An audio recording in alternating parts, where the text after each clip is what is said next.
Okay, so oops, I've got to pause myself. Oh, right, have you? Yeah, no, I've paused. Oh, shoot. Okay, hello everyone, and welcome to the first installment of the spoiler cast with me, Scottish War 92, and a guest. And today's guest is Scottish. Alexthehunted. I'm looking at my screen. It's completely blank. Completely blank.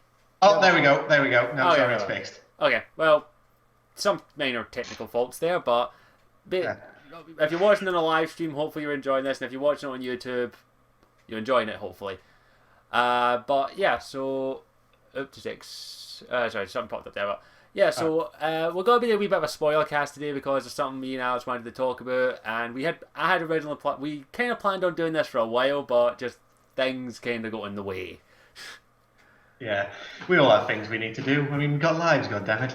Yeah, well, I barely do, but that's beside the point. But Oh, so we're going to be mostly talking about Doctor Who, Star Trek, Into Darkness, and if we've got enough time, we might talk a wee bit about Iron Man 3, but I think that should be more than yeah. enough. So we'll start with Doctor Who, but advanced warning, if you can't tell by the big red lettering I've got up on top of our heads, If you can't read, yes, spoilers. We're going to be talking about the last episode of season 7 of Doctor Who, In the Name of the Doctor, and Star Trek Into Darkness, when we eventually get to it, but we'll probably take a good chunk of time with Doctor Who, because yeah, yes, that's we'll be talking about the name of the Doctor and the news that came out yesterday. yeah. We'll get the news out of the way because people don't know. But for those who don't know, Matt Smith has announced that he will be leaving Doctor Who at Christmas. So we're going to be That's talking. two doctors. That's two doctors we killed at Christmas. Yeah, good point with that.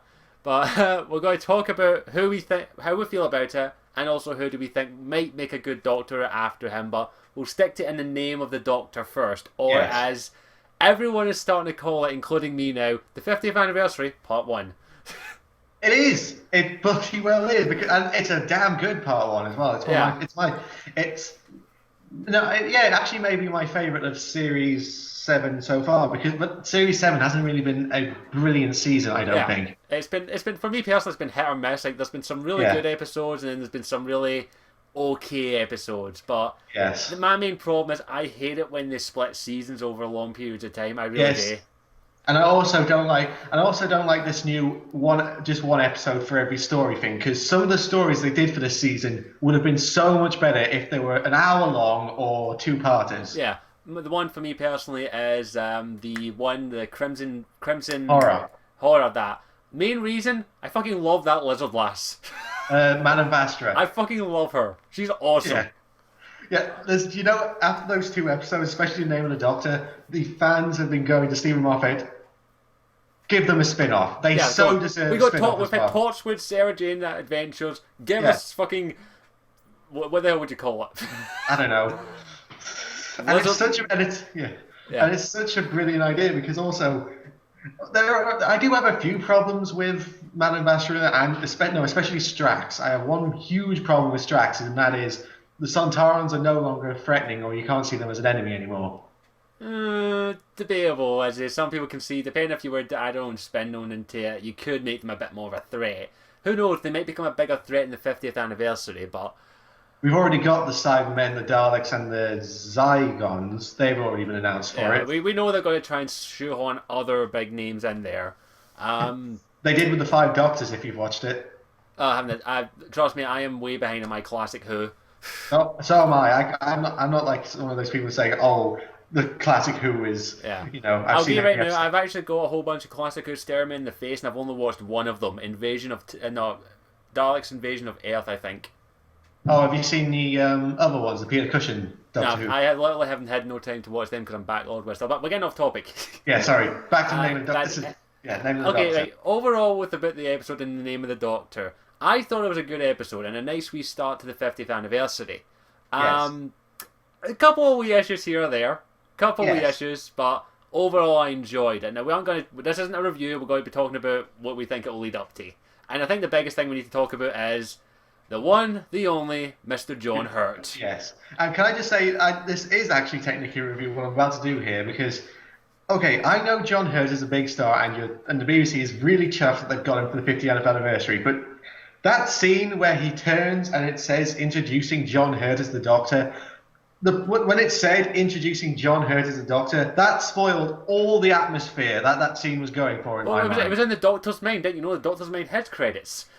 Yeah, but no, it's saying all the emotion, like it could have been some wow, bang, big reveal, but then it just gets spoiled, and the shock value gets spoiled because we have to know. It kind of just takes you out of the episode because they have to list the actor's name because it's John Hurt.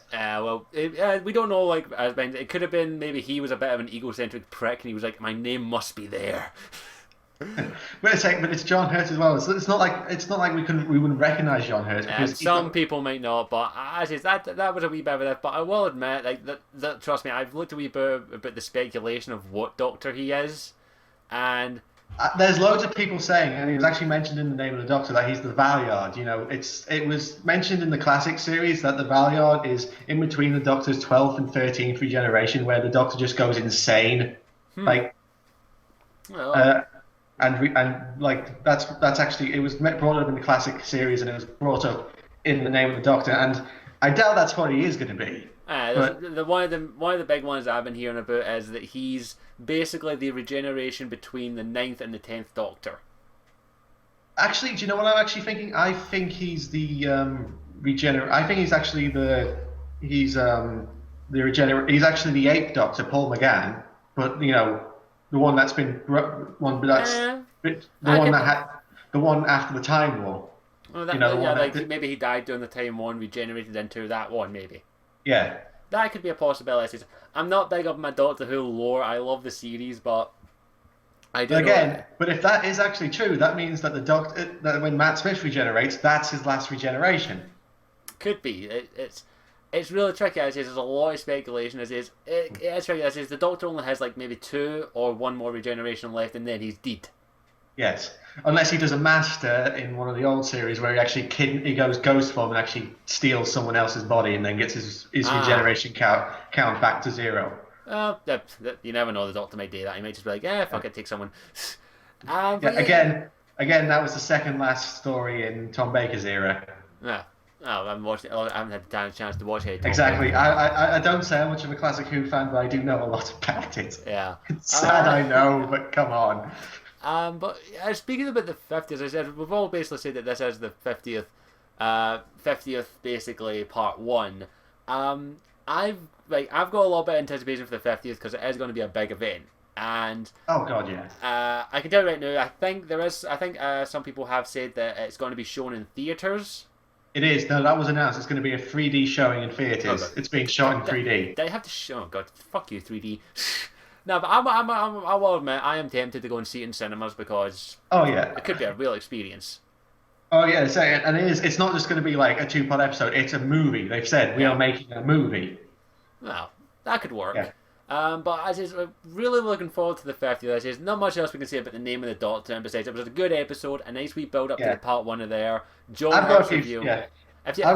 One thing I want to say is actually a couple of things. This is me going into critic mode really, because that's what I like to do. But I thought the musical score for the episode was one of the best. Yeah, I agree with that. The scene, this opening scene where it pulls out and you see like and you see Gallifrey, before the first time we see proper Gallifrey, and that musical score when Clara's seeing all the different versions of the Doctors, which by the way, brilliant piece of fandom there. Yeah, that was a bit of a fan moment. I will admit some of the effects were like, but you were going. It's still kind of good. Like that scene where William Hartnell, the first Doctor's talking to Clara. That was pulled off really well. Yeah, it was really well. I like that little one. I've only seen the William Hartnell Doctor Who, and of course I've seen the Blockbuster Busters review of Doctor Who. But yeah, I like that the way they integrated, trying to show off wee scenes now with Clara and all that. Yeah. I'm going to be honest. I kind of wish they explored Clara a bit more. Well, that's what I'm actually hoping now in Series 8, which is going to be Clara and new Doctor, whoever that's going to be. But in Series 8, I think because they've now they've finished the mystery of why Clara keeps on showing up, they can actually now focus on her as a character. Yeah, here's hoping. It all depends on whether or not she decides to come back. And also, the less they show with those kids she's looking after, the better. Yeah, kid actors, not exactly the greatest thing. So some kid actors are pretty good. But that girl actor in the Silver Nemesis, no, is it the Silver Nemesis or Nightmare in Silver or something like that? I forget the name, but the Cyberman episode. Oh yeah. She was so bloody annoying. I was just trying to remember my Doctor episodes is a nightmare right now, but I do as is there have been plenty of but like we don't want to talk about that other episode that involved the Olympics. Yeah. Yes. Because that episode never happened. God. No, but yeah, as is, I did see like why a lot of people would be speculating for why the kid actors are horrible. We all know that, and hopefully they do get away from them a bit more. But trying to lead up to the 50th anniversary is a bit tricky. If they're going to be doing something with Clara, we know they're going to do something with her. Yeah. And we do know Billy Piper's coming back. We do know that... I don't see why so many fans like it. It's probably because she's their first companion and the show came back. Yeah, so as the saying goes, you never forget your first Doctor. Same thing, you never forget your first companion. Even though Rose Tyler is such a bitch. I'll be honest, I liked her when I was watching the series, and then as I re-watched the series, I was like, wait a second, I hate this bitch. Yeah, she is one of the most selfish companions. Yeah, that's just her. I actually loved Donna. I fucking loved her. Oh, who does? I mean, I've seen people who said, "Oh, she's too giddy and she's too annoying, like she's too, kind of annoying." But there's that line that she does actually have that line that she does tread very well between annoying and comical. And she didn't actually cross that line into annoying. It was that very perfect thin line that she never crossed. Do you know if she's going to be coming back? No, there's been no confirmation. There's been no word, and there's no chance because what's the story that if she remembers the Doctor, then she dies. They could trust me. It's Doctor Who. They could just go wibbly wobbly, timey wimey. There we go. Sorted. Yeah. Which I'm also hoping. I know Christopher Eccleston isn't coming back. Yeah, what a dick. I know he's a good actor, but he's a very strange man. As a lot of people say it's like giving him reasons why, but here's the thing: it's not like I don't understand if he was distancing himself from some wee shitty show that he was in for like a year, but it's Doctor fucking Who. It's Doctor Who. 2, you were only in 13 episodes. That's nothing. Yeah, Tom Baker did 172. Yeah, he was the Doctor for. He was, I think, he was Doctor Who for 9 years, and he was rightly sick of the role when he left. Yeah, you were only in it for a fucking year. Although, admittedly, once he left, the Tenant came in. Yes, exactly. And oh god, I was reading comments on the new Matt Smith leaving Doctor Who, and the comments I was reading is like David Tennant should come back. These people obviously don't know how Doctor Who works. Yeah, they don't know how it works. Like, well, David Tennant probably would if he could, but he says you can't. Once you've left Doctor Who, you don't come back. The only chance you can come back is if they do like what they're doing now. Yeah, like that. And I'm kind of glad that we knew David Tennant was coming back, no problem. Yeah. But a wee bit thinking the Christopher Eccleston thing. He's a good actor. I just had to say, it's no like he's distancing himself from a shitty show. It's an absolute fantastic, phenomenal show. The longest running sci-fi show in history. It's one of the longest, yeah. I think it's also it'll soon be one of the longest running shows of all time. Yeah. And it's kind of stupid for me. I don't know, like maybe he'll come out one day and just say why he didn't. But I'll just say that right now. All he needs to do is like do one day. Is like they have one scene. Even I know this. Even I know this. Fucking William Hartnell, near enough on his deathbed, came back for a crossover for Doctor Who and the Three Doctors, I think it was. Yeah, he was going to die, and he still came back. Yeah, exactly. And yes, that was one thing I was also saying. That they could you could just do one scene where they could do it in the TARDIS and like all the time stream crosses and all the various doctors like pop up. I know the first three can't, but they'll probably like digitally impose them or something like that. But like Tom Baker, Patrick Troughton. No, Patrick Troughton's dead. Yeah, they'll just dig him up. But, I mean, even Colin Baker, and if you look at how Colin Baker's run of Doctor Who was, he had a horrible time as the Doctor. I mean, not as in how he acted or anything like that. It was what was going on behind the scenes. Yeah, and he came back and done a shit ton of stuff with Doctor Who. Yeah, look at his audio Doctor Who's on Big Finish. And they're really good. Even Paul McGann, for fuck's sake, he done one Doctor Who movie, one Doctor Who movie, and he's still fucking doing it. Exactly.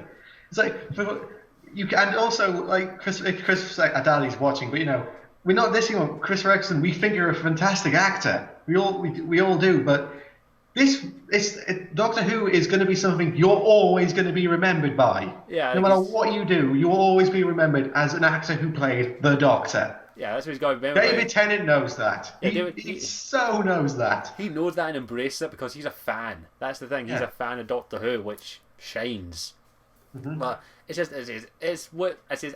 Maybe they'll shoehorn him in somehow if he does decide to come back. I highly doubt it, but as Yeah. is, I'm going to be honest. I didn't like him in the run of the Doctor. I thought he was okay. He kept me interested enough to keep watching the show. I'll say that right now. And He, then Tennant. here's my thing about because I need to go back and watch his episodes again actually, but he did a very good job of introducing a new audience into Yeah, Doctor Who, yeah, I'll give him that. and he did have some very good episodes. What was it? Empty Child scared me to no end, and The Parting of Ways and Dalek. Oh, yeah, I was a But good one. again, yeah, Aye. I like as is, I didn't like his run. As is, you pointed to some really good episodes there, but in all honesty, it wasn't until David Tennant came around that made me a Whovian. yeah. Um, And it's all those people, which I know again is going to happen when the new actor's announced for Matt Smith's replacement. All the fans are going to go, "Oh, he's going to be terrible." yeah, It's I the don't. end of I Doctor Who." learned my mistake. I'll be honest. Once David Tennant left, I kind of went, oh, okay, I'll see who the new guy is. I watched like half the first episode, and then I had to go away and never watched the rest of the series. And then I was like, oh shit, Doctor Who knows again. So I went back, watched Matt Smith. He's a great actor. He does the role Yeah, justice. exactly. It's those people who go, "Oh, the show's over because the actor left." No, that's the thing. Each Doctor is different. If you expect the new incarnation to be exactly like your Doctor, he's not going to be your Doctor. Yeah, he's not going to be everyone's doctor. And there are as Tennant's my doctor. Tennant's the doctor that got me into Doctor Who the way I Exactly. am. Exactly. It's all those people who say, "Oh, the show got bad after David Tennant left." You're not really a Doctor Who fan. You're a David Tennant fan. Yeah, that's you said it right there. But yeah, that's about it. It comes down to personal opinion, and hopefully this new actor or actress, depending on who you want. And I've probably pissed off half the Whovian Empire right now by saying those Oh, words. I posted that comment on IGN, and I am in a shitstorm for it. But we'll get to that when we get to the Matt Smith thing. But Yeah. I think I lost track there. Is there anything in specific that you want to see in the 50th anniversary? Like any specific topic brought up or any specific characters you want to see return that haven't been confirmed yet? What I really want to see is a recognition of not just of the new revamped Doctor Who. I want to see a recognition of all Doctor Who. Yeah. You know, not just Stress and David Tennant and Matt Smith. I want a recognition of all the Doctor Who. Like every actor who has played the Doctor should get at least one moment. You know. Yeah. Like one moment to shine. That I agree with that. Yeah. That should, as long as they do that, I think that'll be the best part of it. As it says, I would love to see a lot of characters returning because I'm a big John Barrowman fan. I'd love to see Jack back, but he's not coming back, unfortunately. Yeah, and actually, that's also another thing I want to bring up. It's the 50th anniversary, like they did with the Five Doctors for the 25th anniversary. It's just go fandom mad. Yeah. Like just do. I mean, loads of people are saying, "Oh, it was again with the name of the Doctor with Vastra and Jenny." You know, Yeah. they're saying, "Oh, they're two lesbian characters and they haven't kissed." Just shut them up by doing that. 5 seconds, they're done. Didn't they already do that with the tongue scene from the episode? No, that was they didn't kiss each other. They said, how do you put up with me?" See, it implies. No, Yes. I agree with you. Just get over and done with. Shut the fans Again, up. actually, also, I think that's the first, apart from Mass Effect, I think that's the first alien couple that we've seen on television. It's probably the first lesbian couple we've ever seen on television. Alien lesbian couple. Yeah, good point. No, interspecies, same-sex relationship. Yeah. Well Good done, on you, Doctor Who. Good Yeah, on you. Equality, not just with humans. exactly. Oh, Yeah, Mass Effect. Yeah. I bet the person who wrote that was a Mass Effect fan. possibly you could see a couple hints here or there.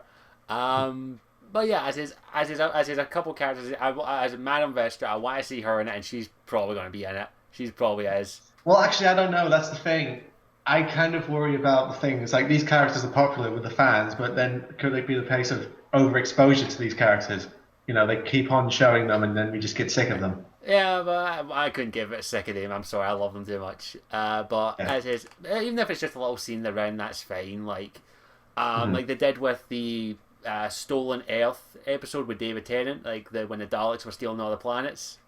Oh yeah, Like yeah. they had all the characters have their own wee unique scene and all that. I like that. Some along those lines would be cool. I think that could work out pretty well. Um, as is most of my, as is, I would love to see a lot of the Torchwood characters back there because I like Torchwood. It's a really good series. But most of them are dead. Not all of them. They're Well, still.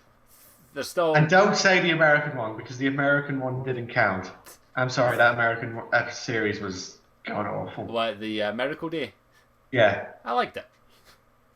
it was the worst series of Torchwood. I wouldn't say it was bad, but it was the worst series of Comparing Torchwood. it to the other series, yeah, I do agree there. But I'd like to see him. I'm trying to think of any other characters. Unfortunately, we can't have Sarah Jane because the actress who played her passed away. Sadly, yeah. That would And be we a can't, shame.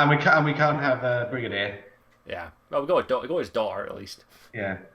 I see. There's not much else I can say. As is, there's a lot of stuff I'd love to see. I've said basically everything. As is, I'm not a hardcore Whovian. I do consider myself I am. I do consider myself a Whovian. I do want to see some stuff. I do know some stuff about Doctor Who.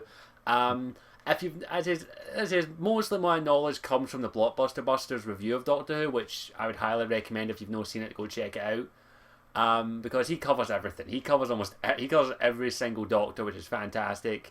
So I know the Doctors, I know their faces, I know how they were portrayed. So yeah, as is, I'm going with I want all the actors to be recognised for the role that they did. That's about it. As long as they do that, that'll be about all. That'll be fine for me. Because there's one problem I'll have if they didn't do that, is that it would kind of seem that Stephen Moffat's being a bit egotistical. Like he's thinking, oh, that stuff was crap, and my stuff's the only good stuff. Yeah, here's hoping he isn't that kind of guy. Nah. Here's hoping he does actually reference. But he doesn't seem like that kind of guy. I mean, because he did a very good reference in The Name of the Doctor, obviously, and also he will fully admit when his episodes are bad. I mean, he actually fully admits that the Beast Below episode was bad. He actually said in an interview, he said that episode was a bit of a mess. Well, at least he's that kind of guy. So hopefully he does justice with the 50th, and hopefully after the 50th, what happens, we'll get to see a nice wee transition to the next Doctor. So that's a nice wee segue into Matt Smith's departure. Overall, how have you liked Matt Smith's run? Now this is going to get the comments going. I prefer him to David Tennant. What? How dare you? I know, honestly, I prefer him because, and this is going to be my thing, his Doctor stayed the same character throughout his whole run. Like, there was and David Tennant was depending on which writer it was, he acted differently for which Doctor, for what the writer wanted the Doctor to be. Yeah. Matt Smith's Doctor was always a bit like a small child, if you know what I mean. Yeah, I liked Matt Smith. I think Matt Smith's run was good. I still prefer Tennant, but that's just because he's a fellow Scot and he's awesome. Simple as. But Matt Smith, I'll have to admit, I didn't give him the chance at the start because I was slowly getting out of Doctor Who. But once I started watching his episodes, I can definitely say that he is definitely up there with some of the Doctors. He's my second favourite Doctor of the new run. I'll say that right now because I haven't watched a lot of the classic Who's. Yeah. But I can say that it's David Tennant, Matt Smith, Christopher Eccleston. But And we can rightly say there has never been a bad actor to play the Doctor. yeah, never been a bad actor. Even I have to admit that because I've seen each Doctor Who perform thanks to the Blockbuster Busters review.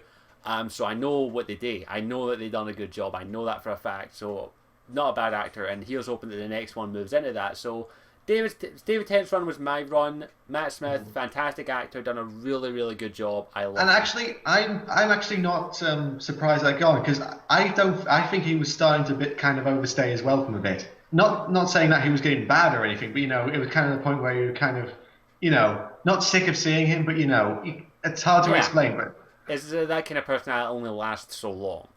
yeah, that's why.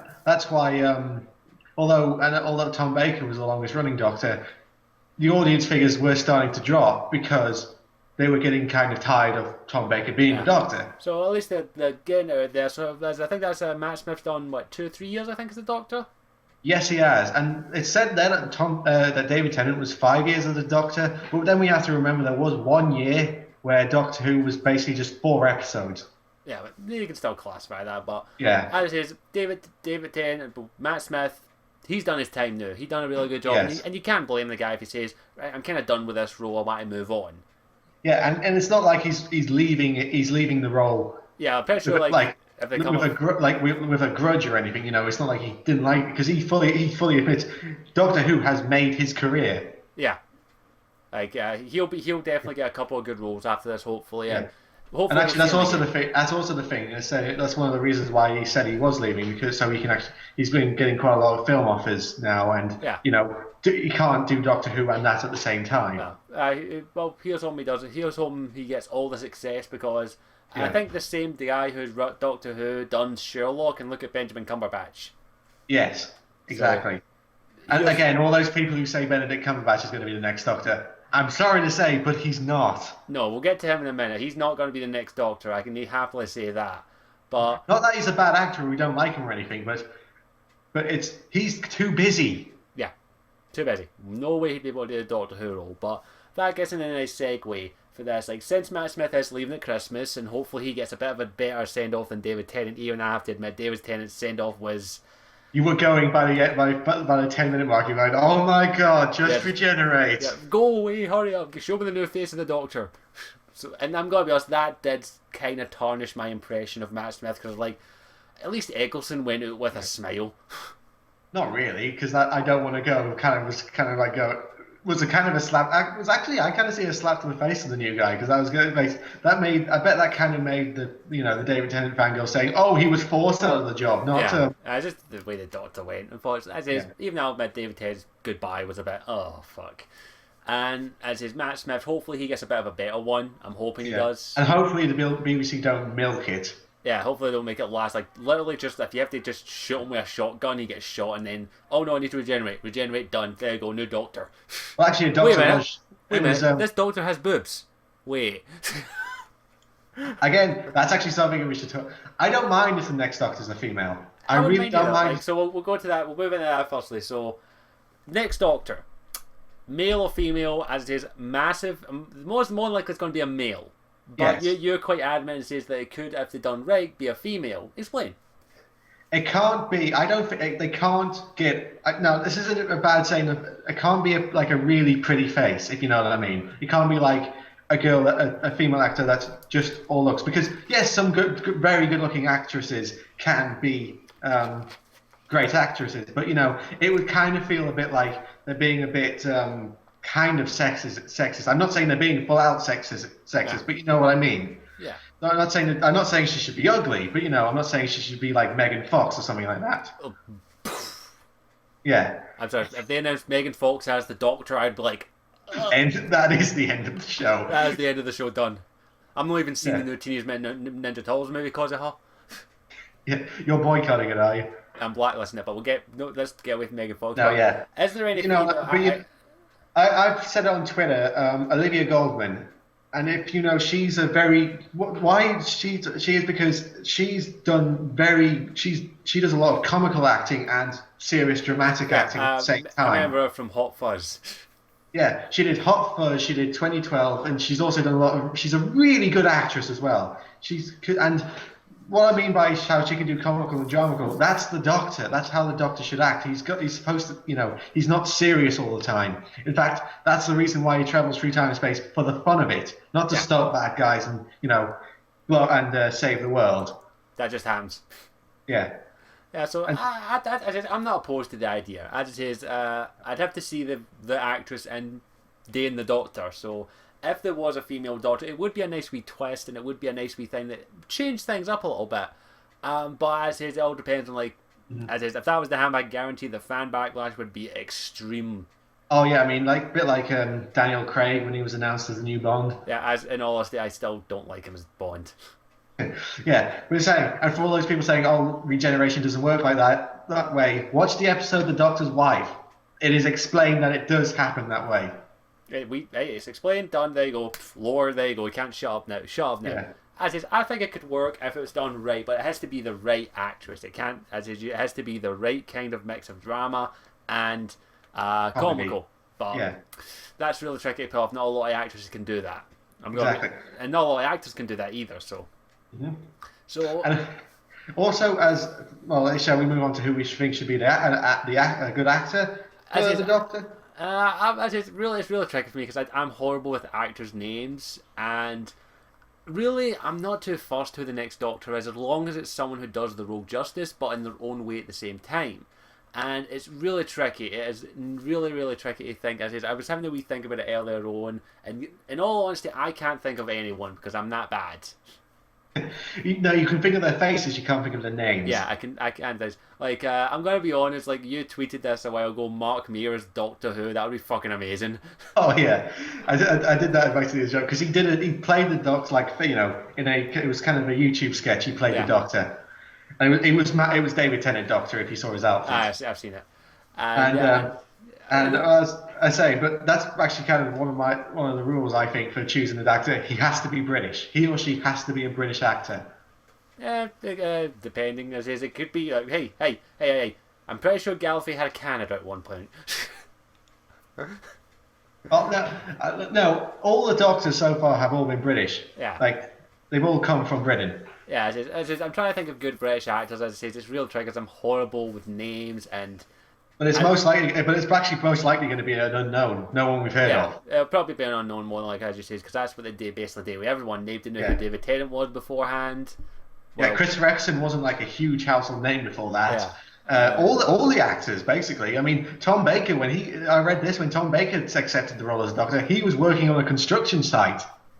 See, every Doctor's Yeah. an unknown. So, as it'll be an unknown, and hopefully the unknown does a good job. That's all I can say, and that's all I can hope for. As Yeah. long as the Doctor isn't nail-gratingly annoying, then yeah, I'll be fine with that. Yeah. So, It's been actually also I tweeted this on Sky they're actually putting up bets for who the new Doctor actor is going to be, I and can I just said it's going to be nobody. yeah. It's going to be none of those because that's not how it works. One, the actor's got to be available for, but I think it's something like 9 months it takes to shoot Doctor Who. Yeah, and so it'll be an unknown more than likely because they're working around schedule. So Yeah. it'll probably be an unknown. If it is someone recognisable, it won't be someone you'll recognise for a big role. It'll be someone you'll recognise for a small role. You'll be, oh yeah, him or her. Oh yeah, I remember him. He was in that one film with that other big actor. Yeah. Yeah, so I think that's all. Speaking of which, Catherine Gillan, Amy Pond, Catherine Gillan, the actress, she's got a role in the new Guardians of the Galaxy. She's playing the main villain, S. In Very there. nice. Well done, Miss Pond. Yeah, she's been the good guy. Let's see how she is as the bad guy now. Well, here's hope she does well in that. Yeah. But yeah, see, look, Doctor Who has helped a lot of people's careers, and I do wish Matt Smith and all the other actors who've done that and all the other people who've worked in Doctor Who all the best once Matt Smith leaves. So It's kind of the thing because it used to be quite a lot of sci-fi. If you worked in sci-fi as an actor, it would destroy your career. it would, and lucky enough that has changed. Like Yeah.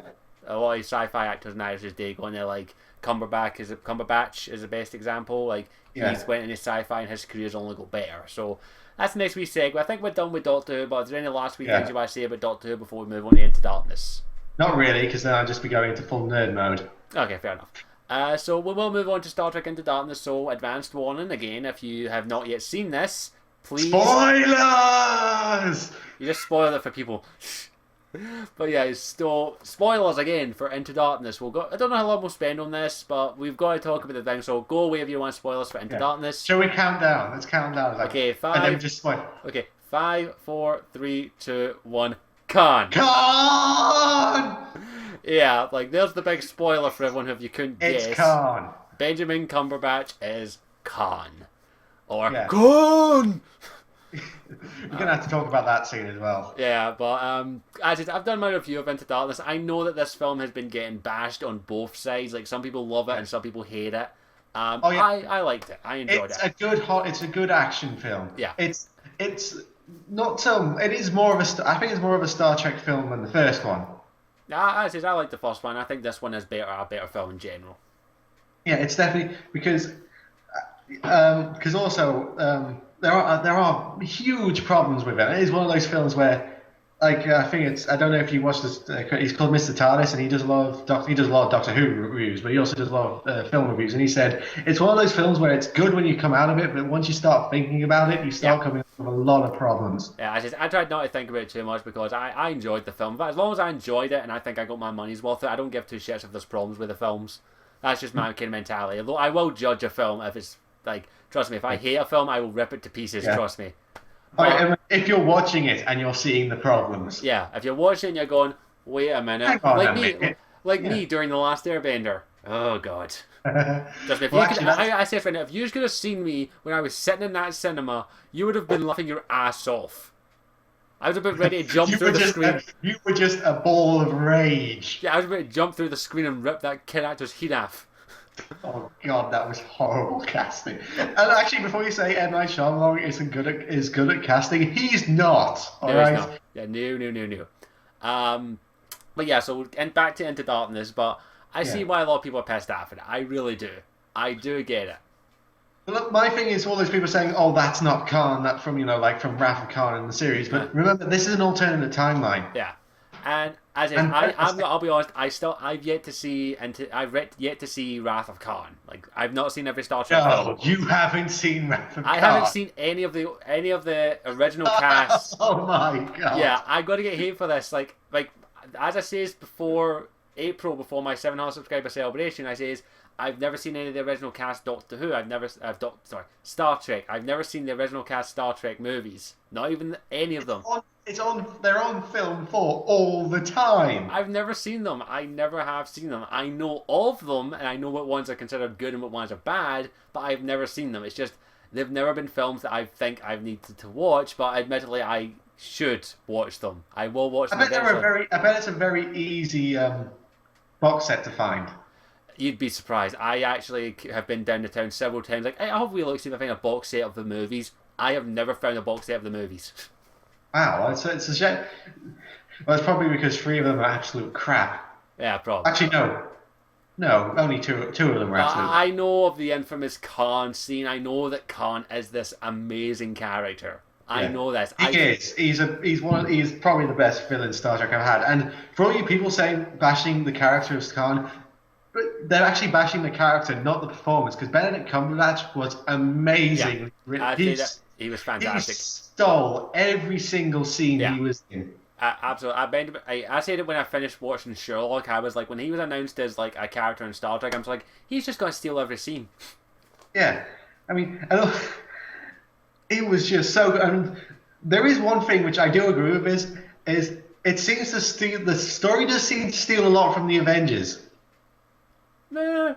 Well, especially the villain willingly was meant to get caught. Yeah. And I will say, it's like, we're going into spoiler territory here, as you said, but I must admit, the way that Cumberbatch performed Khan, I loved it. I loved every minute. I loved how brutal the character was as well, because of he literally crushes the Admiral's head with his bare hands.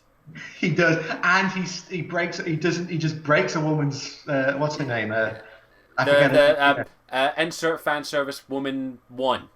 Yeah, the woman. She's actually in the actual lore of Star Trek. She's the person that Kirk has sex with and gives his son. Alright. But she is there for a reason. She is there for a reason. But I just called her fan service woman 1.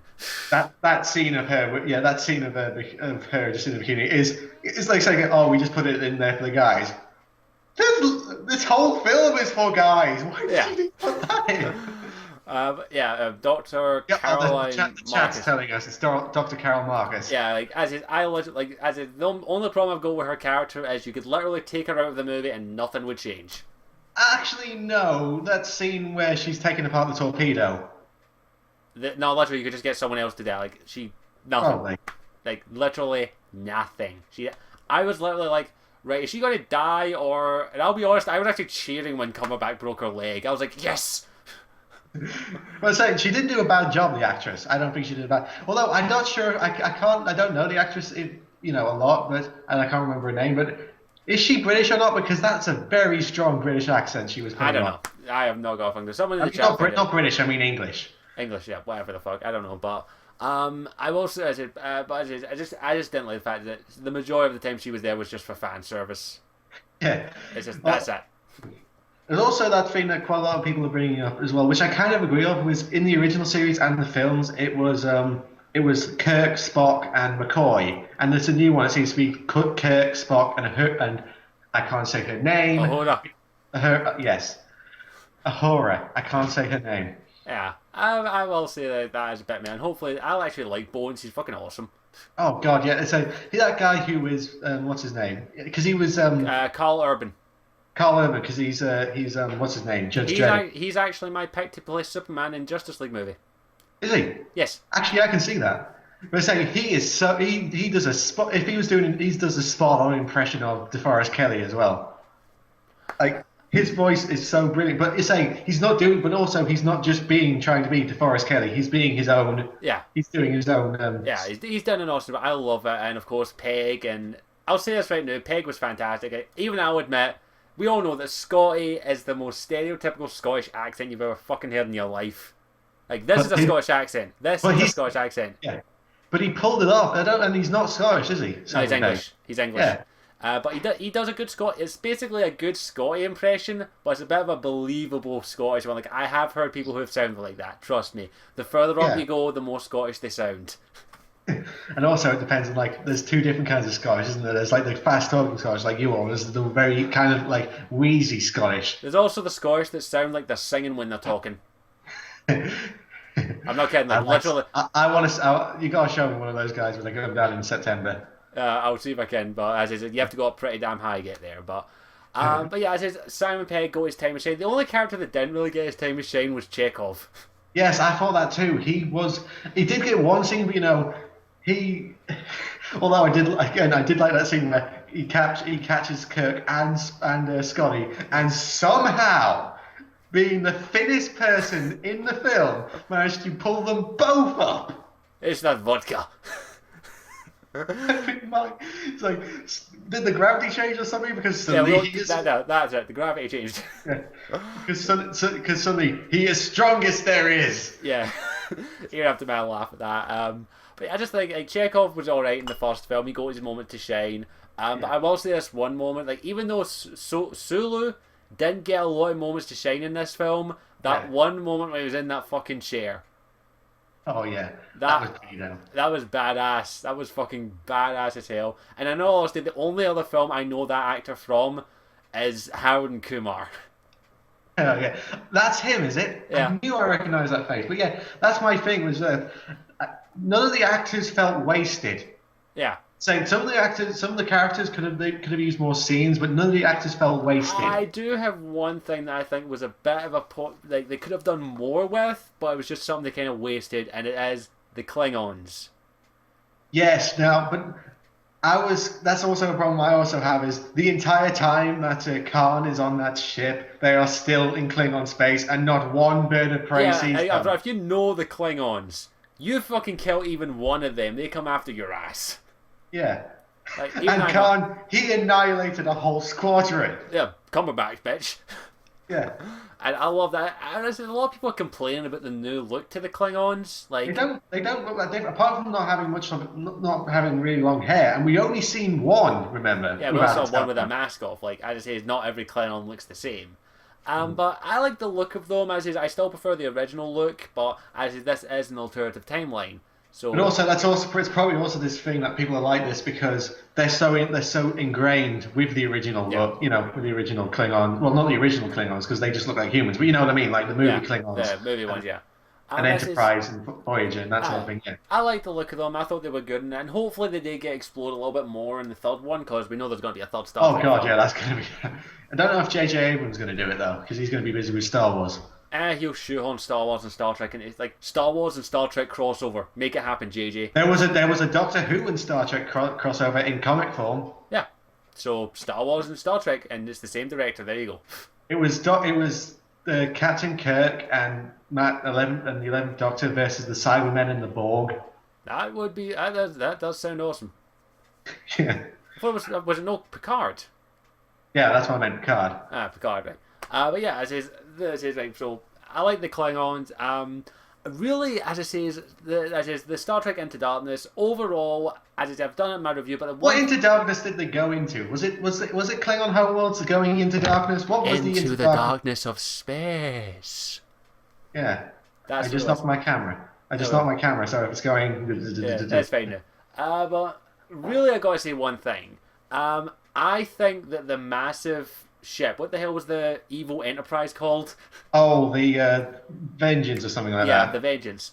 I think that was massively underutilized. I was like, Yeah, it was actually. I don't think it was that. It was a very one-sided fight because I don't think the Enterprise fired once. no, the Enterprise wouldn't stand a fucking chance against that thing. Like, No, no. I mean, no. I'm not saying that. I think the Enterprise didn't actually fire any gun during the whole yeah, it film. was just like done. But I actually have an interesting theory. Like, this is actually by a guy called Arshian Gaia who actually doesn't like Into Darkness, but he's an awesome geek. He's a super geek, highly recommended. But he basically says that this would have been a really nice way if they'd done this. That ship wasn't from their time. It was actually from the temporal core from the 23rd century, or is it 25th, whatever the fuck century it is. The time traveling generation. I can't remember which century they're from. Yeah. If that was then come back to maybe change the timeline back to what it's meant to be because this timeline had become so polluted. I think Ah. that could have been a really good story if it was done right, and you could have shoehorned Khan in there somewhere. But It I could, think, it could have been the Valiant. You know what's in there? You know the ship Khan steals in the second film. yeah, uh, It could have been that, but it's most likely not because again, should we spoil the ending? yeah, go ahead. They're saying because in the ending they don't kill Khan, which is a No, good thing. like No, at least they don't kill him. Good. I will say yeah, this one thing: that stupid fucking regenerative blood yeah. shit. Oh yeah, I love how they set it up as well. It's like, hey Bones, what are you doing with that tribble? Hi, I'm setting up a random plot strand. Yeah, I'm just injecting this blood into this tribble. Why? I'm Plot making him a convenience. guffin. Yeah, I'm making him a guffin. Yeah, and even I have to admit that was as soon as I saw that I was like, right, what character's going to die and what one's going to come and how's he going? That's how he's going to come back. And of course, for those that don't know, Kirk dies in this film. They do an opposite Wrath of Khan. They do a Yeah, complete reverse of Wrath yeah. of. Even I have to admit that scene was it was good. It was done well, in my opinion. But the whole, it was very well acted. But the whole time I was watching it, I was going, they're doing Wrath of Khan. Yeah, and then of course, They're doing Wrath of Khan. They're and doing then the complete opposite of Wrath of and Khan. then Spock's Khan. Which also, I actually agree with the cinema stuff on this one. I think they have found a more unintentionally hilarious scene than Darth Vader's no from Yeah, Revenge I of the must Sith. admit that I'll have to agree with that. That scene was like, oh god, like even I know that scene, and I've not seen it, Yeah. and I I'm mean, like, ugh. they couldn't do another take.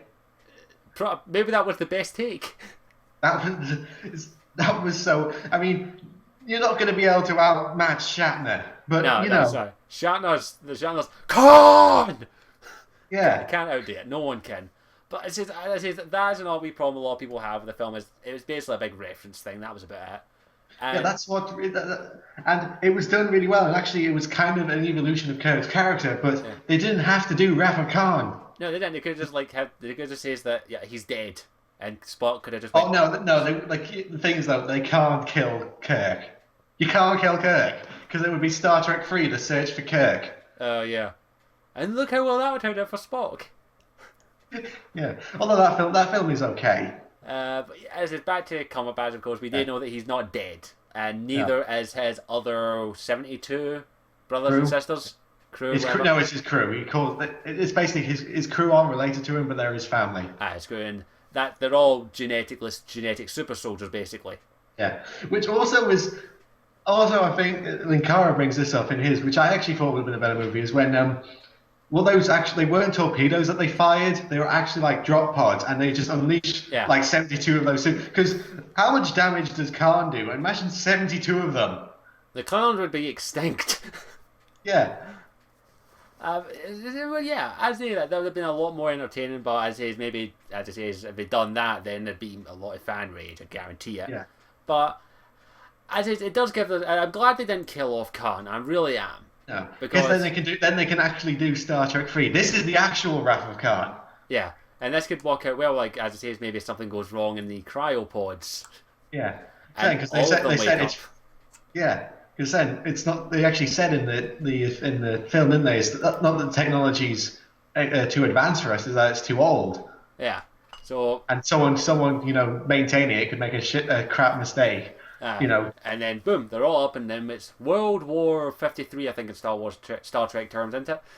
Is it? I don't know that. No, I I'm think- not. I'm I more think of a Trekkie than a Trekkie. if memory serves me, there's World War One, World War Two, and then World War Three was the genetic wars, if memory serves me, in which the point where genetic soldiers were used. But I'm going with Enterprise timeline Star Trek.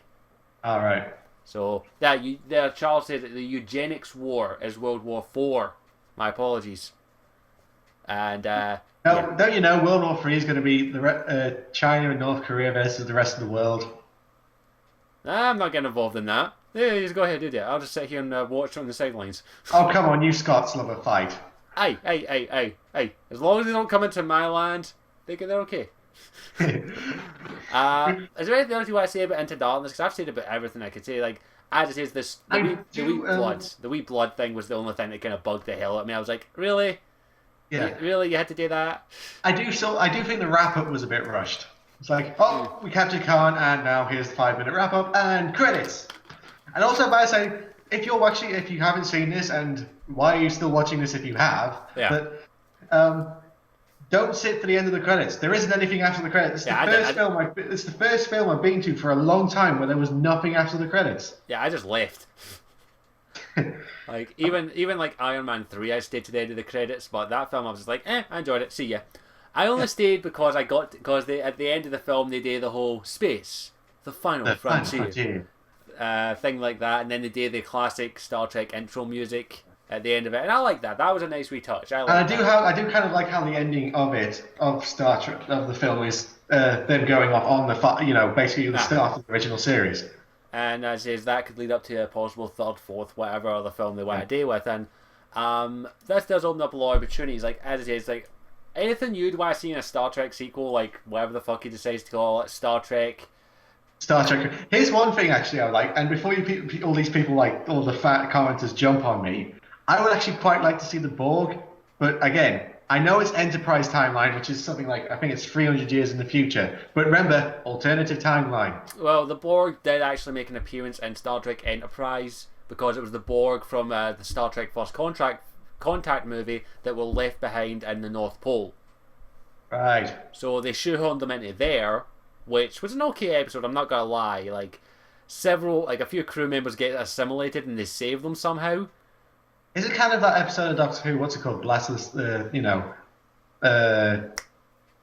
them where there's something like 3 Cybermen in the crashed ship and they're just stealing people or something like that. Yeah, something like that. It was basically along those lines. I think there was like 3 or 4 Borg left in that episode of Enterprise, and like these scientists stumble across them, and they're like, "Oh, they're just dead corpses. Let's put them on this table and examine them." 5, 4, 3, 2, 1, all assimilated.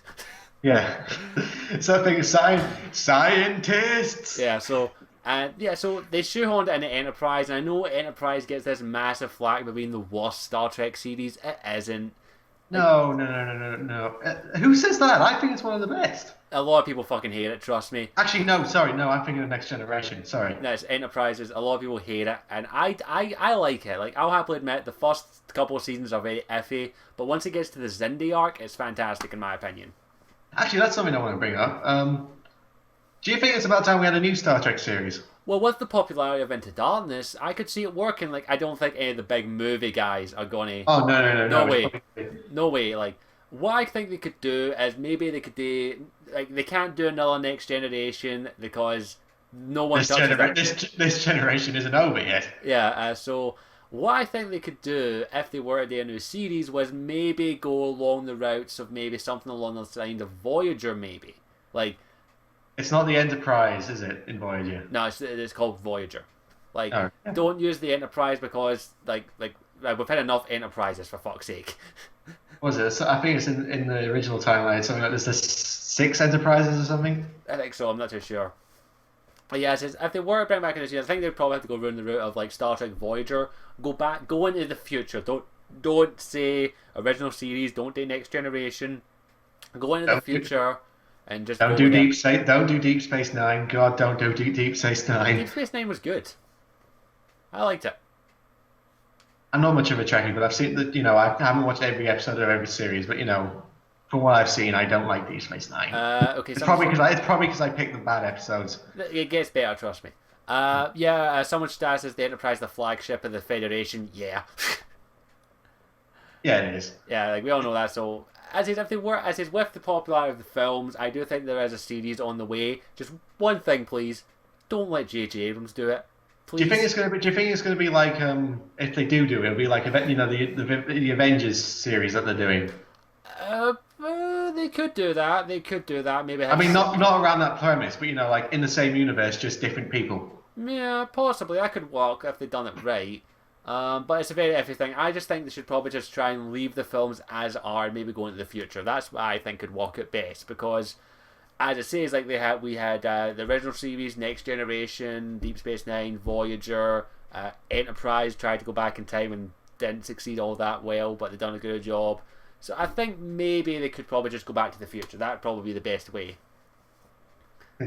Yeah, and actually, speaking of Into Darkness, there was an awful lot of fandom in it. I mean, not just like not just the bikini girl scene, but you know what I mean. Yeah, like references galore.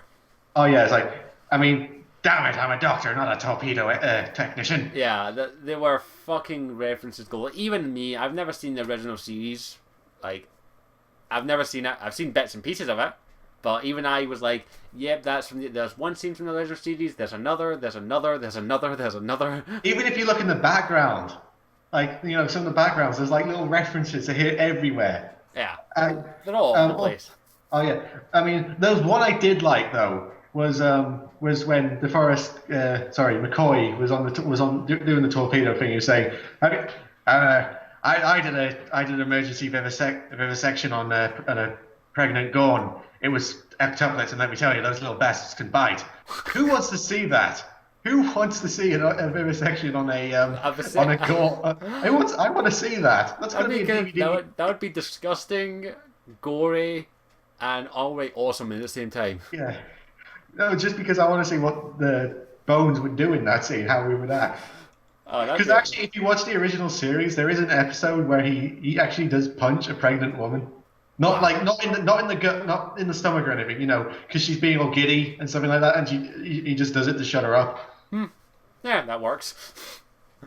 As I'm trying to think, is there anything else? But as it's references galore, film was alright. I didn't see why people hate it, but Cumberbatch just steals the show. That's about it. It should just be called Star Trek Cumberbatch. I'm a bitch. Yeah, that's about it. And yeah, that's why I think it could work out well. I enjoy it. There are problems. I know extreme Star Trek fanboys and fangirls hate it. A screaming betrayal from the betrayal. It's the thing is though, the problems they are bringing up have nothing to do with the acting. Yeah. It's more the story problems. And yeah. But again, it's not like J.J. Abrams doesn't know he's never seen an episode of Star Trek, yeah. But like somebody when they take on a new show and does something that infuriates me, but you know what I mean. But it's like he watched every single episode of the original series before he did the first Star Trek. He knows. He knows, doesn't he? So did the guy who did Rafa Khan, the director of Rafa Khan. Yeah. When he got the job, he said, "I've never watched an episode." So he watched every single episode. Yep. And there we go. We don't know what happened there. So yeah, I give J.J. Abrams, as it says, Abrams, his next big movie is going to be Star Wars, of course. We know that. Star Trek 7, still milking the franchise. Yeah, that's gonna come either way. As long as I don't care as long as George Lucas stays the hell away from it. Yeah, he needs to stay away. Go away, Mr. Lucas. Don't give him any kind of. He's creative consult on this, but that basically means they just go, "Is this all right?" And he goes, he just goes yes or no, and even if he says no, they'll still go, "Oh, we're still going to do it anyway." Yeah, yeah. We'll talk about Star Wars eventually, as is the next film's coming out in a year or two anyway, so yeah. We'll be able to judge. 2014 and 15 are going to be a pretty damn good year for films. Yeah, so I think that's all I've got to say on Star Wars. Do you want to go into Iron Man 3 or do you want to open up for a Q&A maybe? What would you rather do? I don't mind either way. Same here, I'm not too fussed. I'll ask in the chat, do you want us to talk about Iron Man 3 or do you want a wee quick Q&A session and we'll wrap things up? Please let us know, we're just going to stare at the chat for the next 20 minutes. Yeah, it's going to be a very awkward part of the video. So, just us staring into your souls for 20 minutes, never ending, always going on, staring. So we've got one. Staring. We've got one vote for each, so we need a tiebreaker. Come on, people. Someone vote. We've got one vote for Iron Man 3 and one vote for Q&A. So we'll leave it up to the next one or the next two, whatever one works. Hang on, I'll quickly put it on Twitter as well. Come on. Well, Oh, someone just says, "Oh, go for Iron Man." But we've got two for Q&A now. Q&A it is. So we're going with Q&A. Iron Man 3. Really, all I can say about it is what I've said in my review. And I really would like to talk a wee bit about the Mandarin character, but I'm not much of a Mandarin. I don't know much about Mandarin in the comics, but I can understand why the fans are pissed. I'm pissed, trust me, but I don't want to talk too much about it. So we'll go in the Q&A and we'll talk about Iron Man 3 at a later date or eventually, or if someone asks the question about it. So fire away with any questions you've got on basically try. If you want, it can be Doctor Who, Star Trek, JJ, or anything Anything in we're general. doing, yeah. Anything in general. So fire away your questions. We'll take a couple and then we'll wrap up. Ugh. Oh, fuck. Hang on, I need to move your face so I can actually see the bottom of the chat. Alright, so what do you think of the game Remember Me? It looks more like it looks kind of to me. I know it probably isn't, but to me it kind of looks like Heavy Rain.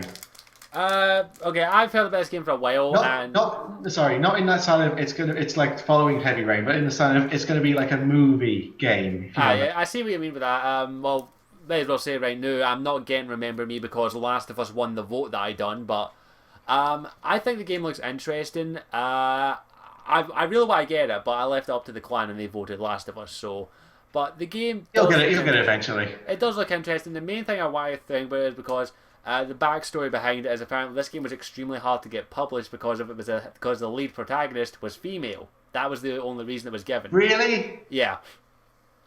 Really? Oh god. So yeah. Really? I like the look of the game. I will admit the character is portrayed a little bit sexually, but that's something you have to expect. That reminds me of something I saw yesterday. It was a news point. It was about a year ago, but I read it yesterday. Was a critic for a newspaper actually quit his job because the editor of that newspaper said he wouldn't publish his review of a film because the lead of the film was a female. Oh god. What happened to this world? I thought we were through sexism out of the way. Oh. Yeah. Yeah. It happens, but the game looked interesting from my perspective because I like the idea of manipulating memories, and that's the essence of the game. It kind of Psychonauts, isn't it? Yeah, a little bit like that, and I like that idea. I think if they've done it right, it could be an absolute fantastic game. But we'll have to wait and see when it comes out and when I get my hand on it. And what kind of genre is it? It's basically an action adventure game, from what I can tell. So.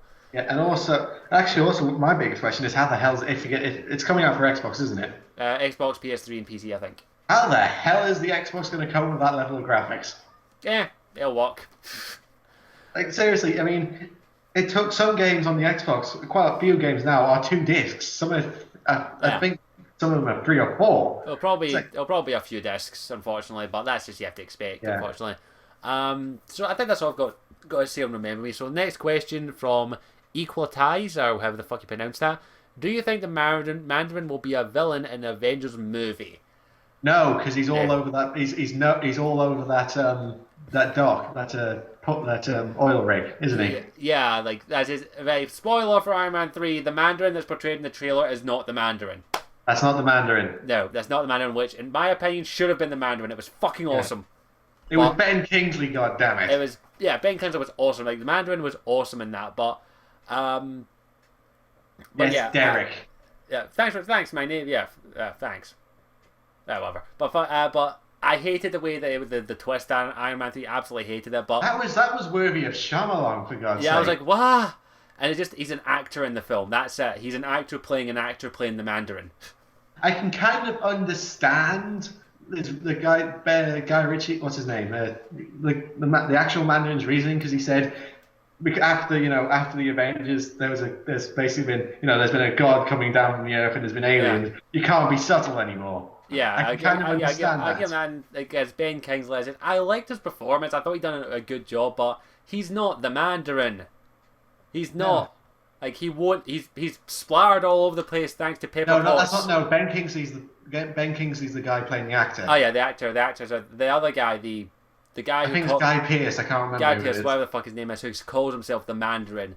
Yeah, like no, the Mandarin has 10 magical rings. He got from space. Yes, he got from space. Why did you not make that into the movie? That would have been awesome if you'd done that right, because each ring has a different power. I mean, well, to be fair, the last time they did a magical ring from space, we got the Green Lantern movie. That's average. It's okay. I'm not gonna lie. But Even though I can, I think Ryan, what's his name, was good as Ryan Reynolds, but that film was edited to death. yeah, Like there was you can tell there was loads of scenes that were just cut out. yeah, that's what happens. But the Mandarin's 10 rings could have been an awesome premise. Like Magic versus technology. yeah, like as is, if they're going to do that and put them into the Avengers 2, which would be awesome, they could do that. Maybe Ben Kingsley was doing like a double bluff. Yeah. Like he was bluffing that he was just an actor. A double twist. Yeah, a double twist. I don't care. Just show me the Mandarin. Yeah. Like, well, and actually, I'll go another point. We're talking about Iron Man 3, even though we said we're going to quickly do it. But anyway, my quick point about the man is like, that whole, where Iron Man can summon all his suits and Jarvis can control them. Why didn't he do that when he threatened the Mandarin and gave his home address? Why did he do that? Because he would have 50 Iron Man. Convenience. He would have 50 Iron Mans patrolling his house all the time. He didn't think of it at the time. Actually, it's kind of that thing where I kind of agree. I can't remember who said it, but if you actually look at it, Tony Stark doesn't learn anything in that movie. Yep, he's just Tony Stark. He doesn't learn any lesson or anything. Or you could say he learns that the people he cares about is more than the suits, but that's why he built all the suits in the first place, because he could to protect the people he cared about. Yeah, I was kind of hoping that. I did agree with that, but on my honest, the best scene in that film is Pepper Potts. Have you seen the How It Should Have Ended of Iron Man 3? Nah, I don't like watching them ever. It just basically goes because Iron Man blew up all his suits, the Avengers finally turn up, and he goes, "Well, I can still be a bit part of the Avengers. I just blew up all my suits." He goes, "Oh, no, you can't. Hey, Pepper, do you want to be an Avenger? I mean, you've got superpowers now, and you can use the Iron Man suit." Yeah, that could work. But yeah, I liked Pepper Potts. She got a badass scene. I fucking loved that. Yeah, and actually, I was hoping they actually did this in the film, which they kind of did. Was if in the comics, Pepper Potts does get her own Iron Man suit in the comics, and she gets the name of Rescue because she says, "I always seem to save Tony Stark, seem to save you out of trouble all the time." Yeah, I can see that working if they've done it right, but we'll have to wait to see with Avengers 2 or Iron Man 4. Yeah. I don't think there's going to be if there is going to be Iron Man 4, it's going to be like they said, the James Bond principle, where it's going to be a new actor. Yeah, as is. I've said my piece. If Robert Downey Jr. does leave Iron Man 3, he's going to be sad, but as long as the actor that does it to replace him does a decent job, I'll be okay. But Robert Downey Jr. is Iron Man. Oh yeah. So I think, do you have any last minutes to say, or just have we quite look for other questions? No, actually, I don't. I'm just looking at the questions now. Are we looking forward to Thor 2 and Captain America 2? Thor 2, I kind of am because, one, the Christopher Eccleston in it, but also there are a few things it does look like it's going to be taking place pretty much all on Asgard, which is kind of a shame because the two, apart from, what's her name? Natalie Portman. Natalie Portman. The other two the actors, the one from Broke Girls and the one in Avengers, those two are I really like those characters, and I don't want them to be just cast aside for Natalie Portman. I'll have to say maybe they'll shoehorn them in some way, shape, or form, but I am looking forward to Thor 2 mainly because I just want to see how awesome it looks. I also wonder if they're actually going to kill Natalie Portman's character because it kind of got that idea from the trailer, but also because in the comic book. Thor basically falls in love and marries what's her name? The other Asgardian. Not the bad girl. What's her name? Sif. The one that was in the last film and is in this film, and I know the one. I just can't remember her name. Yeah, and also the actress who everyone's saying she should play Wonder Woman, which I completely agree with. I could see that. Because she looks like I think she would actually look like Wonder Woman if they don't give her a bloody skimpy outfit. But, they can't. Hey. Classic Wonder Woman outfit or nothing. I'm sorry, if they do Wonder Woman, they've got to do something because classic Wonder Woman outfit or nothing. Maybe New 52 Wonder Woman. No pants. Classic Wonder Woman outfit. They fucking had the classic Superman outfit. They had the classic Batman outfit. Actually, they haven't got classic Superman. They haven't got classic Superman outfit anymore. Well, they did. No red pants. They did. I'm sorry. Wonder Woman classic outfit. I don't like her. Not in a perverted sense of the way. That is just the Wonder Woman outfit I've always imagined her in. I've always seen her in, and that's the entire thing I've seen her in. Okay. But that's coming from the guy who only ever saw Wonder Woman in the Justice League animated series. Which is a damn good animated series. Yes, so that Wonder Woman is fine, but if they go with the pants, okay, I can. Yeah, it's kind of the thing what they did with Raven in Teen Titans. They gave her a cloak to cover that because I was kind of thinking if she didn't have that cloak, how the hell would they get that leotard past sensors? And Oh yeah. Also, well. I mean, they even do an episode where she's pretty much half naked at the end. Yeah, that episode in which. Yeah. Which I saw a quick comment for is like everyone's asking. It was like a quick, joke comment. It was like everyone's asking who's Trigon and all this stuff, and then it just cuts to people and goes, "Why are you half naked?"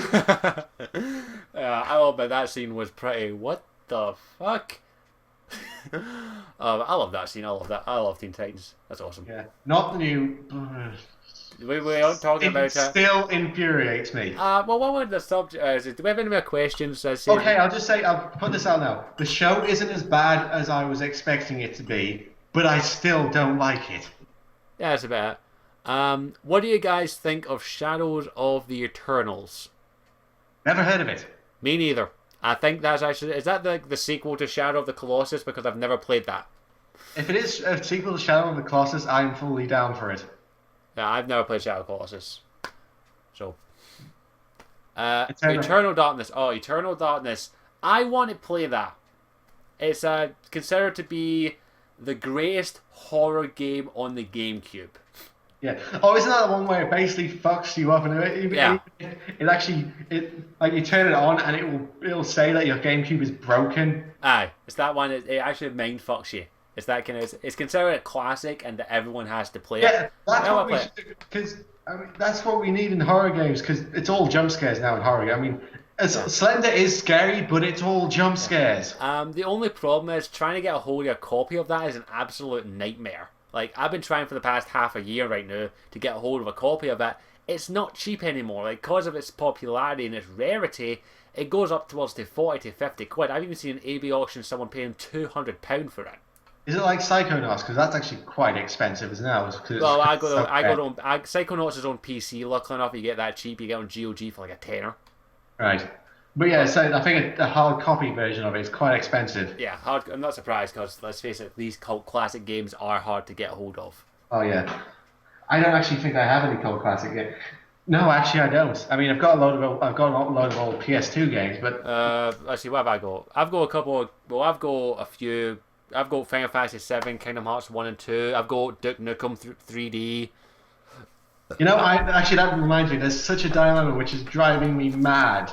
It's at the charity shop which I volunteer at. I know, I'm plugging myself. I'm such a nice person. No, anyway, at the charity shop I work at, we got donated a Super Nintendo with controllers and games, and they won't let me buy it. Steal it. God, no, I'm not stealing from a charity shop. Okay, but I've got a game over here that I think a lot of you might... You'll know me, you'll probably thinking, like, what the fuck do you buy that for? Is it going to be Dead or Alive Extreme? Oh shit, no. Wait a minute, I almost dropped all my DVDs. There we are. Oh shit, no, don't fall. I'm just hearing this. I've got two games here, but I'll show the first one. The Sega Mega Drive games and a Master System game. Just X. You have the games, but not the console. No, I have a Sega Mega Drive emulator. I'll show you the first one for the Master System. RoboCop versus Terminator. That's a game? That's a game. Wow. It's a game on the Master System. Is it any good? Apparently it is meant to be good. And by the way, this is an instruction manual. Wow. But yeah, RoboCop versus Terminator. Why is this not a movie? They don't do instruction books like that anymore. And of course, this one I had to pick up because I'm a big Bruce Lee fan. It's the Bruce Lee game. Dragon: The Legend of Bruce Lee. This is based on the movie. And is it based on the Crouching Tiger? No, it's based on the movie called Dragon: The Legend of Bruce Lee, the biography picture. All right. Yeah. Actually, wait. Bruce Lee isn't in Crouching Tiger. I'm thinking that's the. Yeah, I had to pick it up just for that because fucking Bruce Lee, I had no choice. But yeah, just those two games I really want to play, but unfortunately I have a Mega Drive. Yeah. A Master System, but yeah, as is back to cult classics. Trying to get a hold of Eternal Darkness is a nightmare. Anytime I go in my pre-owned game shop, I look about for it. Can't Yeah. find it. I've picked up a couple of old, not like really old games, but I've got because I actually got a couple of Crash Bandicoot games last time I went Nice. to CX. I got Crash Nitro Karts and Crash Bandicoot: The Wrath of Vortex, which still I've completed Nitro Karts. Still haven't completed Wrath of Vortex because there's that one boss. I think it's the Water Mask boss who is so bloody hard, and he's only the Uh, second boss, and he's yeah, so well, bloody hard. I'm still playing through this fucker. I'm still playing through Final Fantasy 7. I've had it for months. I That's just isn't that 4 discs or something? one, two, no, just three. But I'm gonna be honest, I just find it hard to go back and play this because I know the story, I know the spoilers. It's also kind of a problem, which is sometimes I have a problem with going. I know I like these games, but it's kind of a problem. Like if I play an old Halo, like Halo 1, after Yeah. I've just played like Halo 4, it doesn't feel bad, but it feels old. Yeah, there's another game that I remember playing ages ago. I actually picked up for that very reason. Where is it? There it is. It's called 13. Picked up Is it? from. It's basically a conspiracy theory. Oh, action. I've seen that game loads of times. I've never played it. I've seen that. I remember back in the day it was a really good game, and I completed it. Playing it again, the controls are stiff as fuck. But again, is that more the time? Is it more of the time? I think it's just more the time. I think we've been spoiled with easy to control games. Yeah. But yeah, So it's kind of what I'm doing with my Doom Free Let's Play. I got lost quite a few times because I'm so used to the game telling me where I should go. like playing through Final Fantasy 7, like that game tells you where to go, but it doesn't show you where to go. Like I'm up against a boss right now that's a giant fucking snake that kills me in like 3 hits. And I'm pretty sure like Final Fantasy 7 nut jobs are going, you fucking moron, you have to do this, this, and this to kill this thing. I'm like, fuck yous. Simple Exactly. as fuck yous. Although I am playing through another classic game at the moment on the DS. It's an SNES classic, Chrono Trigger. You're playing Chrono Trigger. Oh no, have Yeah. fun with that. Have you actually? That's by the way. Have you got a 3D? Yes, you have got a 3DS, haven't you? Yes, I got 3DS. I'm so trying to. I got a 3DS for this. I'm trying to pick up a 3DS. It's I- not I- because I can't. It's not because I can't find them. It's Yeah. because building up funds. Yeah. Oh, that's Fire Emblem. Fire Emblem, fucking amazing game. Loved it. It's a JRPG, isn't it? Tactical JRPG. And it's not a J. And I know because I haven't read much about it, but it actually looks like, from what I've seen, it doesn't look like like every other JRPG where It does, all the women are scantily clad. All the women are reasonably dressed. They're respected. Except for one, but that kind of makes sense for her because she's a shape-shifting dragon lady who looks like a 12-year-old girl. Oh God, you couldn't help yourself, could you, Japan? But she's actually 1,000 years old. All right, that still doesn't count. I don't think.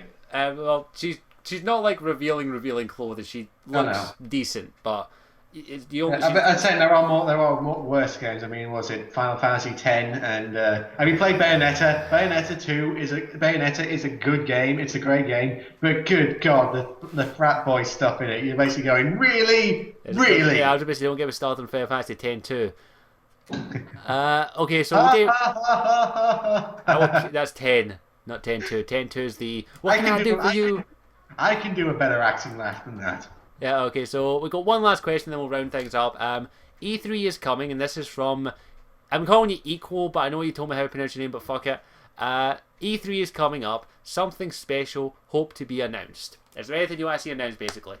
Yes, I want Microsoft to come in on the stage and go, "We're sorry, okay? We're going back to the original version, like on the 360, where you put the disc in and plays the game. We're not making you install the game. We're not making you having a pre-owned feed. We're not making you connect to the internet every 24 hours. The Connect isn't watching you as you sleep. All that other stuff."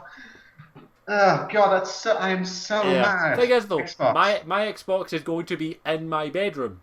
So Yes, that's also what I'm saying. Is my room in my house, my room is tiny. I think it's the same size as yours, and we both have tiny bedrooms. yeah, it's just my only.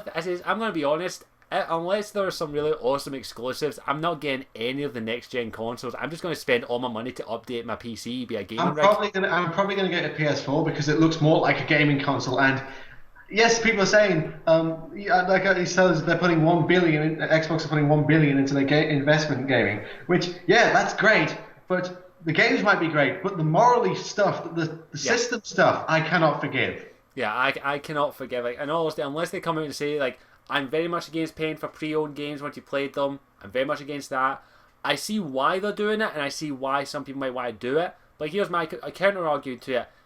If I buy a pre owned game and I like it enough and there's DLC for it, I'm going to Yeah. buy the DLC. And actually, that's the thing. It's I can't remember who also said it. I think it was Total Biscuit when he was talking about an article that's one of the GTA people said. It's the first 8 weeks which are the most important for your game. After that, you've got to hold on to your audience after that. And he also brings it points. The best games, the ones that you don't see most often, are the ones which are the ones which have a good. I know you don't like it. Well, you're about to say, but it's the ones that have a good single player and a very I strong know, multiplayer. I know the multiplayer ones are the biggest. I'll be honest. But I have. also, but also, the multiplayer games, and also he said the ones that get pre-owned the most, are the annual games, the one that come out once a year. Yeah. Here's my argument though. You buy a pre-owned game, you like the DLC for it, you get all the DLC, you play the DLC, you complete the DLC, then you go, okay, I'm done with it, and then you go and trade it in again. And then someone else comes along, picks up, says, okay, I'll play it. And then they download the DLC and do all that. Yeah, One game, multiple opportunities to buy fucking DLC! and also this whole thing that Microsoft's saying, oh, I don't know if it's true, but I know they actually said they expect to sell way more Xbox Ones than they did 360s, something like that. But here's the thing. They sold 300 million 360s, and they actually said only 48 million of them have Xbox Live. That's a quarter of the people who bought your system use Xbox Live, Yeah. and now you're requiring them to use the internet once every 24 hours. I'm going to. That's my main concern. Is I don't want to hook my Xbox. My Xbox is hooked up to the internet for Xbox Live for one simple fucking reason: DLC and DLC patches. That's it. and occasional private chat, but you know what I mean. Yeah, the private chat case, but even then, I barely use it. Yeah, exactly. But It's just you know what I mean.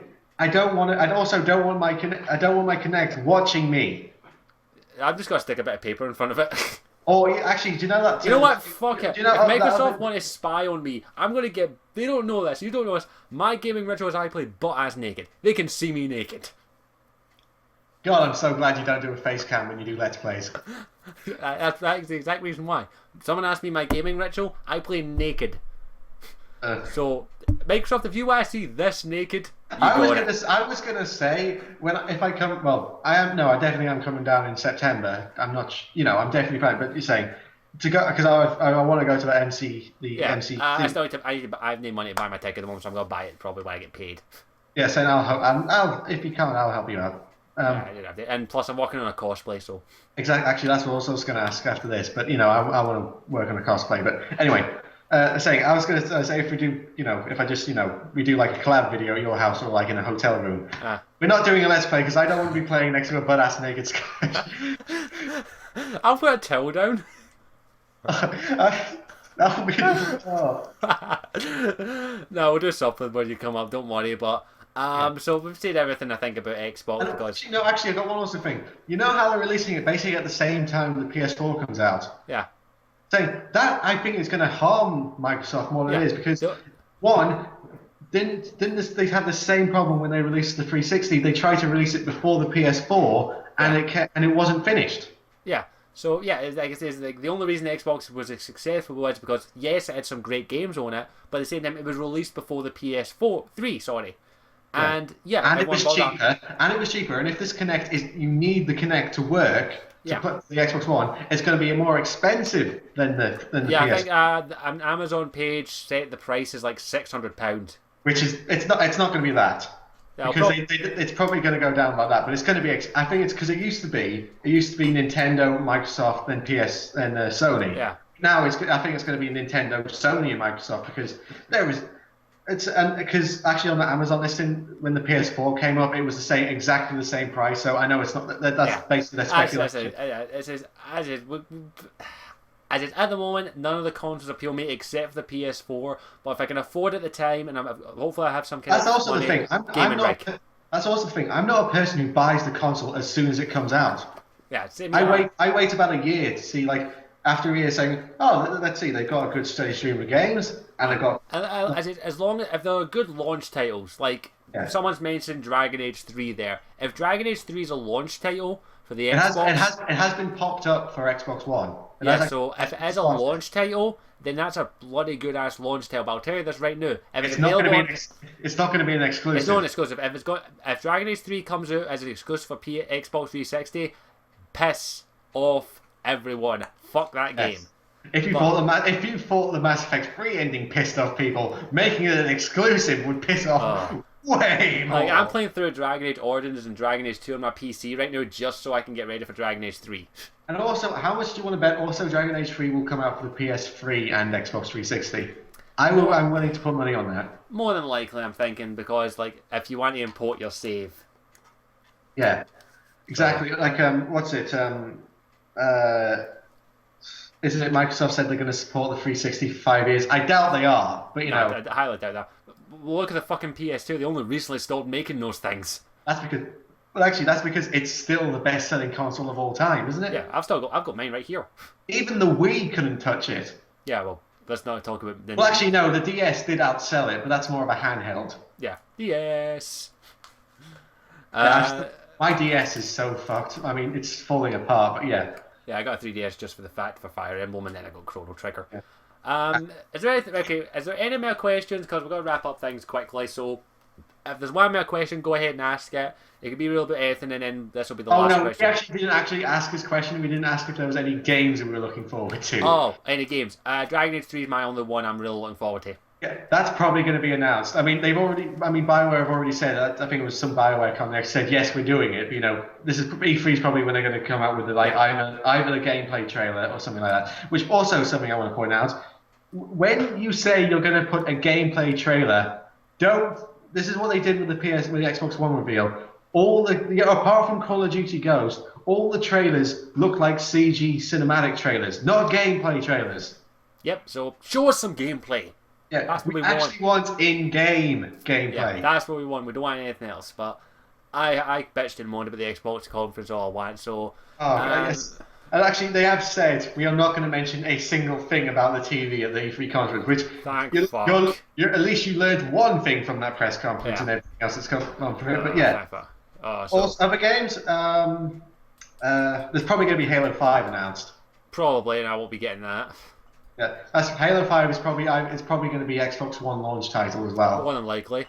Probably a Gears of War game. Might be a chance that they might give some news about another Mass Effect game, but I highly doubt it. Not likely. Not I have to say a year isn't long enough, really. I mean, no, it's been more than a year, but just a year. And before anyone asks me about Destiny, I could give two fucks about it. Really? I think Destiny looks so good. I could give two fucks about it. It does not interest me at all. It's a multiplayer focused game. Fair enough, but it looks so good. Like the last multiplayer game I played was Guild Wars 2, and I haven't played that in months. No, fair enough. I can understand. You're a multiplayer skeptic, basically. I mean, I'm not someone who deliberately. Don't get me wrong. I enjoy multiplayer when I'm playing with my friends, but I don't want to play with some fucking assholes I don't want to deal with. Oh yeah. Well, actually, what I just do is just turn off. I just turn on the mic, but just turn it all the way down and just remove it as far away from me as possible, so I don't have to. I can't do it. I hate multiplayer with a passion. But as is, I know why it exists. I'm not going to bitch and moan. Just Destiny does not appeal to me in the least. Yeah, I'll probably be the most likely one to be reviewing it then, or MD. You that's yours. You and MD. You can have Forza as well. Oh, I don't think you guys were biting at the bit or fighting to get Forza. And actually, I'm most likely going to be doing that Drive game. What's it called? The Drive Club game. Because if unless Microsoft change their ways, I will not be buying an Xbox One. Fair enough. I'll guarantee us. But yeah, I think that's all we've got to say in that, because there's not many games that have been announced. And also, actually, I got one thing. for Oh, The Witcher 3. Nintendo and the Wii U to still be relevant, they have to announce a crap ton of games. Oh, they will. Don't worry. They'll be like, we're bringing out a new Zelda, a new Smash Brothers, New Metroid. wait, where are you all going? Please come back. A new We swear, Metroid. we swear, we swear they're gonna be good. And also, here's the other thing: they can't just rely on their known franchises anymore. No, they can't. Like, I literally can't. Like, as soon as I guarantee, as soon as they announce, see if like they'll come up and they'll go, here's the new launch title. We're gonna have the new Zelda, the new Mario, the new. Wait a second. Where is everyone? The seats are empty. Actually, no, they're not doing E3 this year, are they? They're doing a Nintendo Direct, you know, like they do a little live stream saying, "Here's all the stuff we're doing." And I think I watched one of them, and all they announced some couple of things, but basically announced was a DLC for Super Mario Bros. Wii, which is where you play as Luigi. Like Luigi. Wow. Like, wow, that was worth watching the conference for. I really don't watch it. I've not got a Wii U, so I'm alright with that. Actually, that's the huge problem with Wii U is. It's one, it's already old, and two, there is nothing for it. No, the only game that's out there that people were interested in get would be Lego City Undercovered. And also, they also had Bayonetta 2, but guess what? That's no longer an exclusive. Ha! They actually said it isn't going to come out at the same time as the Wii U, but it's probably going to. They said it's probably going to come out for the 360 and the guy. What's the name? The people who made the game. What's it? Square or something like that, some Japanese company. Yeah. Actually, also, another game for E3 I just remembered, because it's been leaked to death now, Mirror's Edge 2. I mean, it was leaked twice. It's been leaked twice. I still need to get around to playing Mirror's Edge. I've got my copy of it there. I just haven't had a chance to It's one of my favourite all-time games. I'll need to get around to playing it. But do you know why it is? Because when I actually played it for the first time, I played so many shooters and I was getting pretty sick of it. And then I played Mirror's Edge, and it was such a refreshing game. Yeah, I see that. I see the appeal to a lot of people. I do need to get around to playing it, so I will play it eventually. Someone has said The Witcher 3. I doubt The Witcher 3 will be at E3 because that's CD Projekt Red on their own. They've stated that the game will be out when it's ready, so I doubt it'll be E3. They announced it at Game Informer, but apart from like a quick teaser trailer, we're not going to get anything, are we? We're not going to get anything.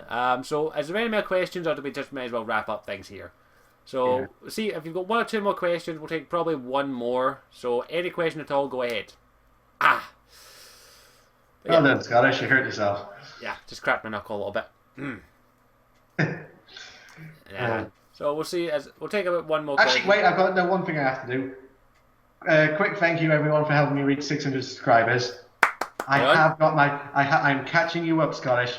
You'll probably bypass me in as Phyllis Yell, and I've grown. Well, actually, if you look, Ability Drain's catching me up. She's nearly at 200 already. Yeah, that's because she's awesome. But you'll probably bypass me literally within about a month or two. I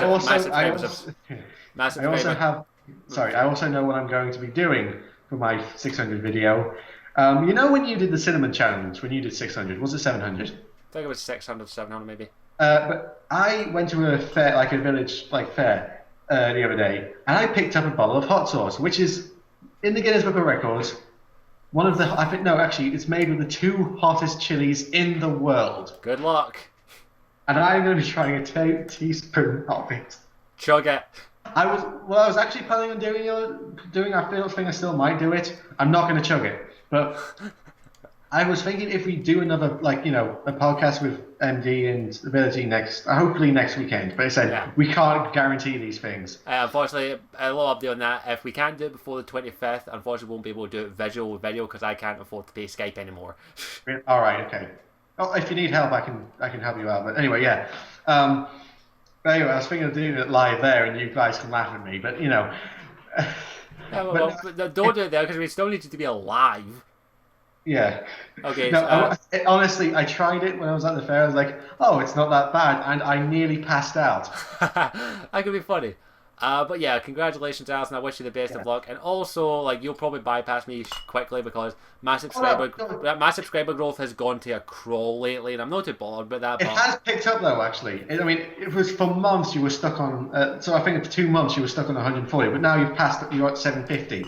Yeah. No. So we'll wait and see. As it is, I don't care about subscribers. I enjoy making these videos. I enjoy doing this, but it's nice to see at least it's growing eventually. So Bobby Blood has asked the question: How did you first meet Alex? Origin story.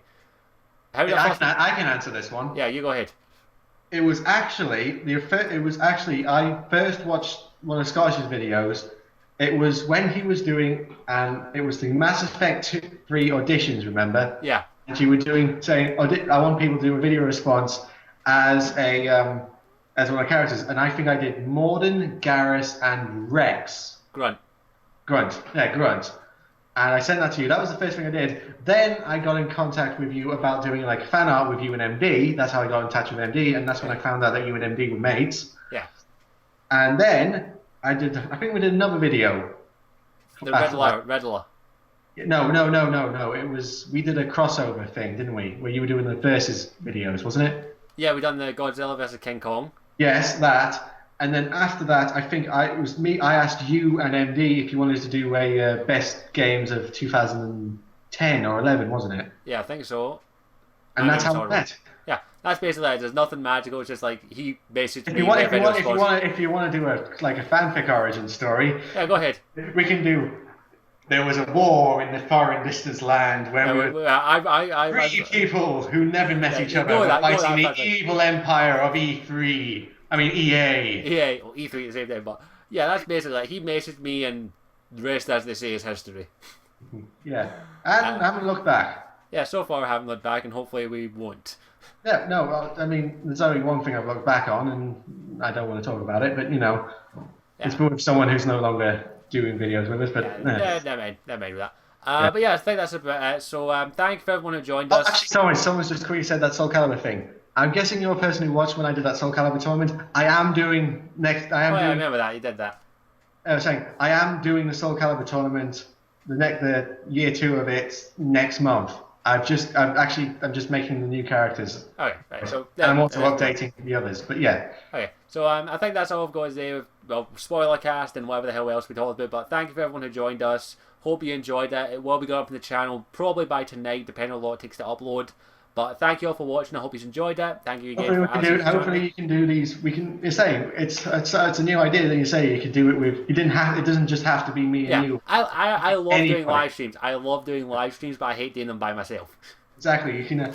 What you could say, we could do one day where it's just it's you and MD, or one day it's you and Ability. It's all 4 of us, something like that. Yeah, we'll see how it goes along as is, but we'll wait and see what happens. But spoiler cast, I want to do more of these, so maybe the next one we'll do again on movies or games, depending on who wants to do it. I was about to ask. I'm going to go see After Earth next week. I ain't touching that thing with a 10-foot fucking barge pole. It's kind of my job, but yeah. It's M. Night Shyamalan's latest film. I know, it's going to be fun. I refuse to see any of his films after Last Airbender. We're saying I'm probably going to be seeing that. I was going to say, but you're not going to see. Or it's probably going to be Man of Steel, isn't it? Man of Steel's the next one I'm going to see. Yeah. Yeah, and I'll be. I don't know, but then Pacific Rim. That's one I'm definitely seeing because it's a kaiju movie, which is it's basically that's what they've classed it as. What's his name? Guillermo del Toro. He said.